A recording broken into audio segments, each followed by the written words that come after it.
America, at one point, was known to be one of the biggest industrial giants in the entire world.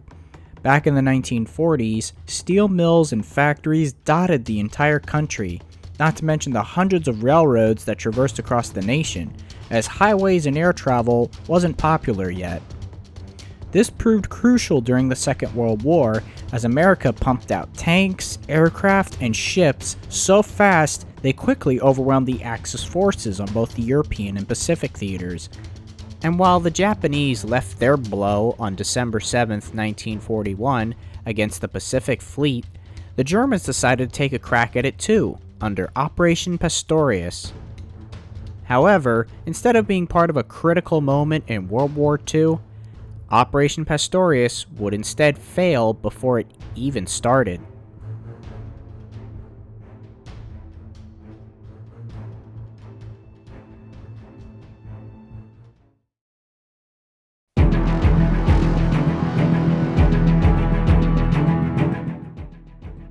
After World War I, once thought to be the war to end all wars, the world had hoped that peace would be restored, especially since the League of Nations was formed to help create peace between all the countries. Most countries on both sides were already beaten up from the conflict of World War I, and with the Great Depression grinding economies to a complete standstill, expansion of territory was something most countries couldn't even bother thinking about. Unfortunately, fate would have other plans. Starting in the late 1930s, Japan started its ruthless conquest across the Pacific Ocean, as well as invading most of mainland China. In Europe, a similar kind of expansion occurred with Nazi Germany's Blitzkrieg. First to fall was Austria in 1938, then through the next 2 years came Poland, Denmark, Luxembourg, the Netherlands, Belgium, Norway, and finally France. They had also started attacks on the United Kingdom and the Soviet Union. Italy also launched attacks into North Africa and Greece, later getting assistance by the Germans. America at the time though was neutral and didn't want to get involved in the war. The country was already trying to struggle out of the Great Depression, and instead provided support for countries like the Soviet Union and Great Britain under Lend-Lease, supplying tanks and aircraft to them. This kept the country content for a while. Then came December 7th, 1941. On that day, the Japanese naval forces launched a surprise attack on Pearl Harbor in Hawaii. To America, this was a cowardly provoking. To the Japanese, it was a calculated gamble. The attack pulled a reluctant America into World War II, and since Japan was already an ally to Germany, Adolf Hitler declared war on the United States 4 days after the Pearl Harbor attack. The Germans quickly realized that as America fired up its huge industrial might, they could very quickly bury their military, much like the Soviets began to do on the Eastern Front, throwing more tanks and aircraft faster than the Germans could even shoot at them. They needed to find a way to cripple the American infrastructure, particularly in the East Coast. The trouble was, not only was Germany's strategic bombing effort not the greatest, since most of their bombers were just dive bombers or attack aircraft instead of long-range bombers like the B-17 and British Lancaster, German bombers also had no hope of reaching deep into American skies at the time, and after Pearl Harbor, the country was already on high alert for future air raids. What they needed was a more stealthy, concentrated attack. This is when Hitler came up with the plan that would be known as Operation Pastorius.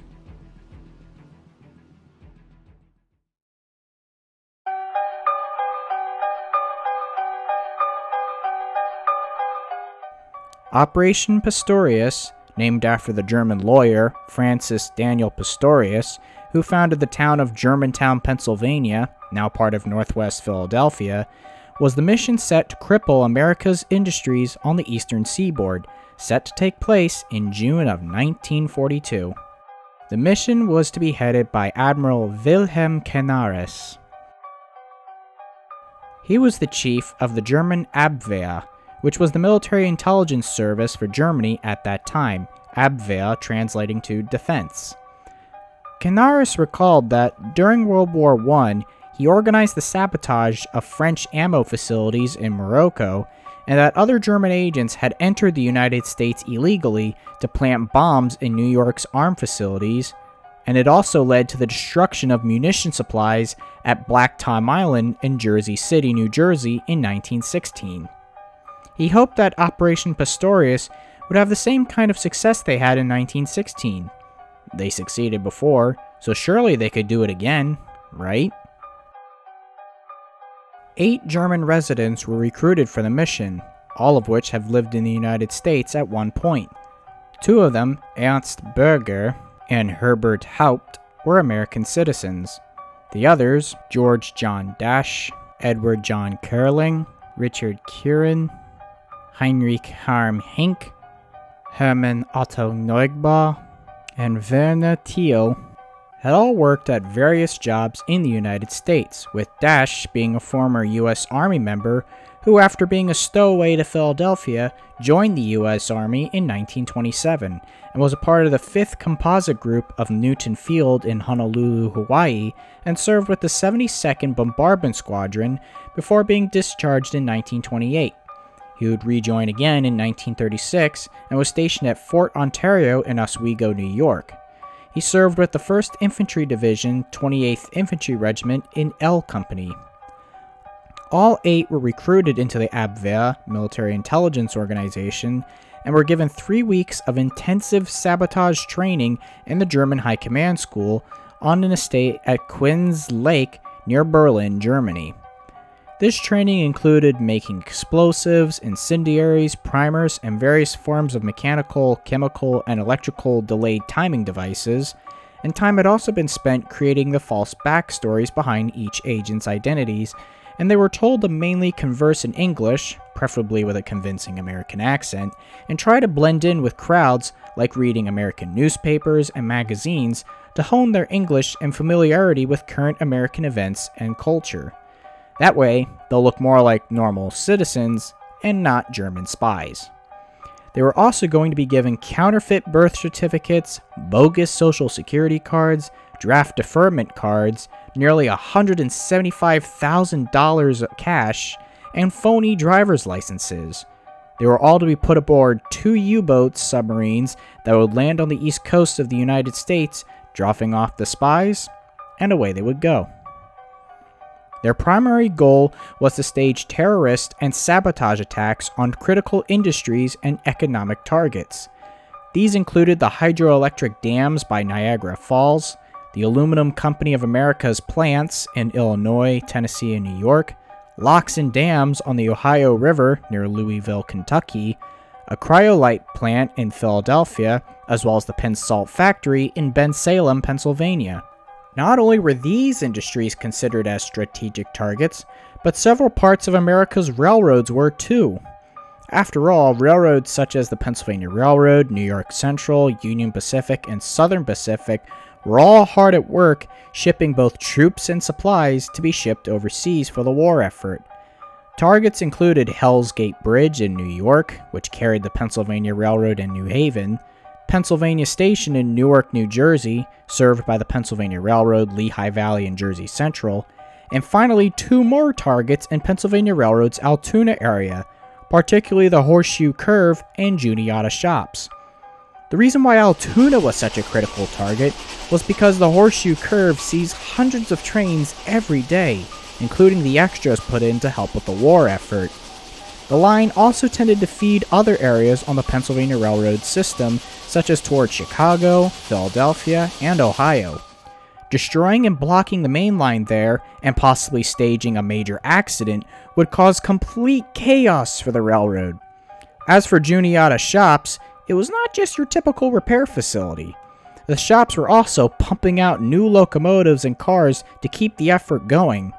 The Pennsylvania Railroad J1210-4s, based off the C&O T1s, were the newest creations pumping out of Juniata at the time, numbering 125 in total. It seemed like the perfect plan. If the previously mentioned targets were neutralized, they can not only cripple the American infrastructure, but also spark fear and terror into the American public as well, demoralizing them too, thinking that even though the war was miles away from home on two separate continents, they still wouldn't be safe from the wrath of Germany's iron fists. The mission sounded too good to be true. However, it was almost compromised before it even began, as George Dash, who was the head of the team, left sensitive documents behind on a train, and one of the agents went to a bar in Paris and got drunk. He announced in a drunken ramble to the patrons at the bar that he was a secret agent. This almost disastrous setback was going to be the sign of things to come, however.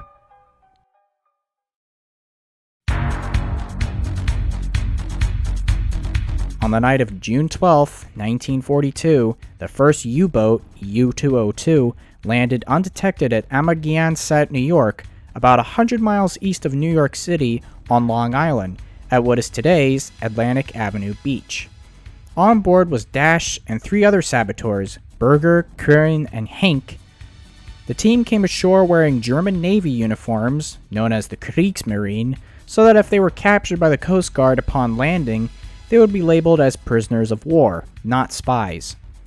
They had also brought their explosives, primers, and incendiaries and buried them along with their uniforms, and changed into civilian clothing to begin what they expected to be a 2-year campaign sabotaging America's industrial heart. Though as they trekked amidst the dunes, there was a snag. The group was discovered by unarmed Coast Guardsman John C. Cullen. Dash offered him a $260 bribe to keep his mouth shut. Cullen took the bribe and let them go, but still reported the encounter. An armed patrol returned to the site, only to find the buried equipment and clothes.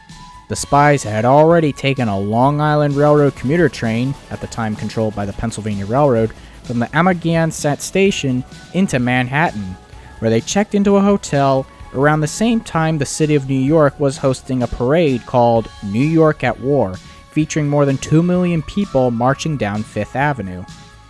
A massive manhunt was launched to find the spies. The second team, consisting of 4 spies headed by Edward John Curling, landed without incident at Point Vedra Beach in Florida, south of Jacksonville, on the 16th of June, 1942. They came on U-584, another U-boat. This group came ashore wearing bathing suits so they would look like the typical beach crowd, but still wore their Kriegsmarine hats. After landing ashore, they threw the hats away, put on civilian clothing, and away they went. They then boarded trains to Chicago, Illinois, and Cincinnati, Ohio. The 2 teams were planning to meet on the 4th of July that year in a hotel in Cincinnati to coordinate their sabotage operations and carry out their duties. However, things weren't going to go according to plan.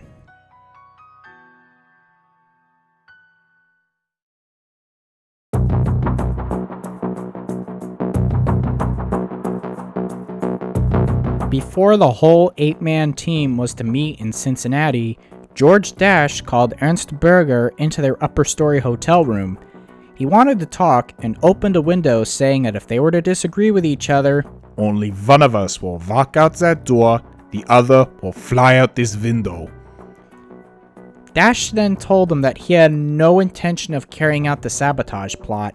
He loved his home country, but was outright displeased with the Nazi regime, which at the time was already rounding up Jews, Poles, Gypsies, and more across Europe to concentration camps. He told Berger he was going to report the plot to the FBI and turn the whole group in, which Berger agreed to. On the 15th of June 1942, Dash phoned the New York office of the FBI and explained who he was and the whole sabotage plot. The FBI agent on the other end, though, must have thought he'd gone bananas and didn't believe the story, hanging up on Dash, much to his frustration.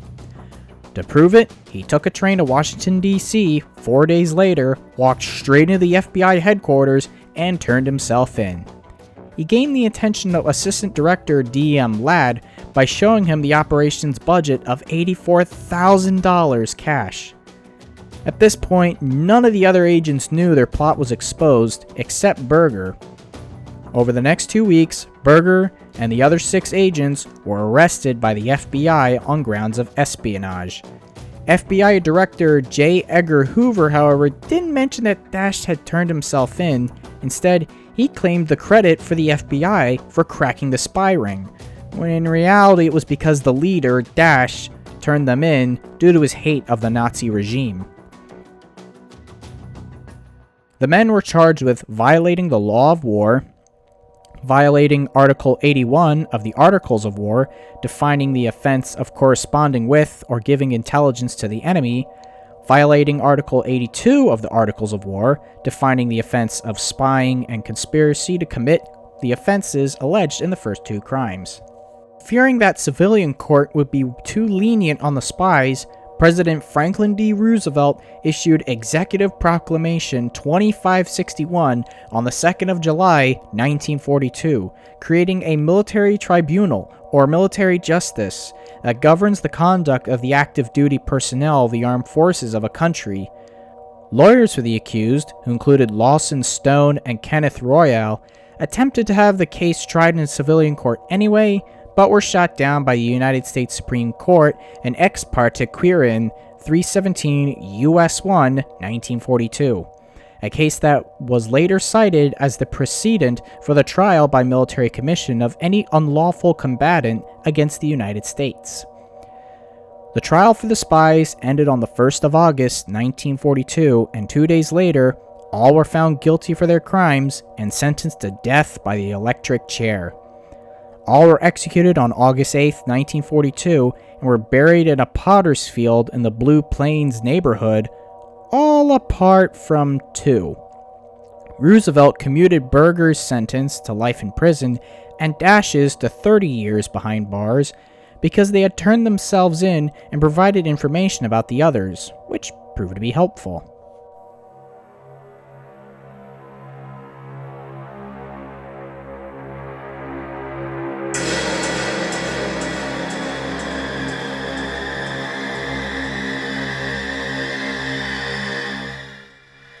With the epic failure of Operation Pastorius, Hitler decided to rebuke Admiral Canaris, and the Germans never planned to sabotage the United States again.